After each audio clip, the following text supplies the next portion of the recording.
It's Wednesday, so you know what time it is. It's time for GPblog's roundup of the biggest stories in Formula 1. My name is Cameron Smith, and let's get into it. Red Bull, Ferrari and Mercedes have all slammed the FIA's current budget cap, and Mercedes in particular believe it is absolutely not possible for them to meet the financial requirements of this season. But more on that later. First, let's talk about Sergio Perez. Fresh from his first victory of the season at Monaco, the Mexican has been handed a brand new contract that runs until 2024, just reward for an impressive start to the season. After the news broke, Perez himself said, "I'm so proud to be a member of this team, and I feel completely at home here now. We are working very well together, and my relationship with Max, on and off the track, is definitely helping us drive forward even more. We have built tremendous momentum as a team, and this season is showing that. I'm excited to see where that can take us in the future." Team boss Christian Horner added, "For us, holding on to his pace, racecraft and experience was a no-brainer, and we are delighted that Checo will continue to race for the team until 2024. In partnership with Max, we believe we have a driver pairing that can bring us the biggest prizes in F1. While Perez is enjoying an excellent start to the year so far, a former Red Bull driver certainly isn't. McLaren's Daniel Ricciardo has suffered another disappointing string of results as he continues to miss the mark at the Woking-based team. Big things were expected when he arrived from Renault, but the Aussie has been miles off teammate Lando Norris since joining. McLaren's CEO Zak Brown had an honest conversation on Sky Sports' Any Given Monday and admitted, "Lando definitely has an edge. Daniel is not yet comfortable with the car. We're trying everything we can." Again, it was a disappointing weekend. Short of Monza and a few races, it's generally not kind of met his or our expectations as far as what we were expecting. Ricciardo is currently 11th in the Drivers' Championship,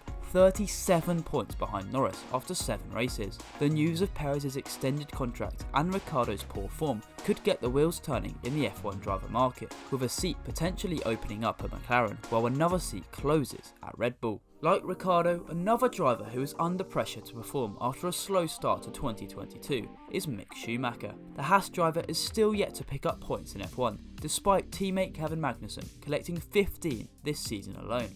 According to F1 journalist Joe Saward, Haas are looking for alternatives to Schumacher, with his results not up to scratch and his crashes costing the team money in a budget-restricted season. Saward also says there's rumour Schumacher's management are looking at other options, with the standout being Aston Martin. Sebastian Vettel may well leave the sport at the end of the 2022 season, and Schumacher could therefore be a replacement. Esteban Ocon has expressed his discontent over the 5-second penalty that cost him points in Monaco. The Frenchman made contact with Lewis Hamilton at Saint-Denis, and with his penalty he dropped outside the top 10. He said on his radio the checker flag, "They can't take the result away like that. This is favouritism. Crash into me or get the penalty. What is this? We can't see in the mirrors here." Ocon also told Motorsport magazine they said that if it was last year, it would have been a racing incident. This year, it is not a racing incident. Apparently, we all agreed that as soon as there is a front wing next to a tyre, there should be space, but I don't remember when this has been agreed. Finally, back to the budget cap, which the top 3 teams believe is unrealistic. F1 teams have a cost cap of 119 million in 2022, which is intended to bring the field closer together rather than reward the richest teams. However, the sport's 3 leading teams in the past decade are once again at the front of the field. Even so, the top teams want changes to be made to increase the budget. Christian Horner told Sky Sports, "At the time we all agreed to those reductions, nobody could have predicted what was going on in the world and how it is driving inflation in every household globally. That to me is something the FIA needs to take into account." Ferrari's Matteo Binotto added, "I think there will be no way for us to stay below, so I'm pretty sure at some stage we will go over."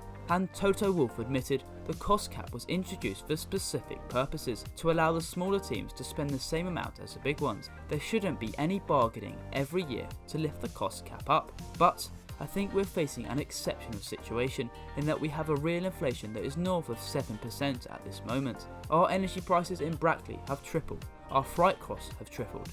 I think that is something that needs to be considered. What is your opinion on the budget cap? Let me know in the comments section down below, and I'll see you next time.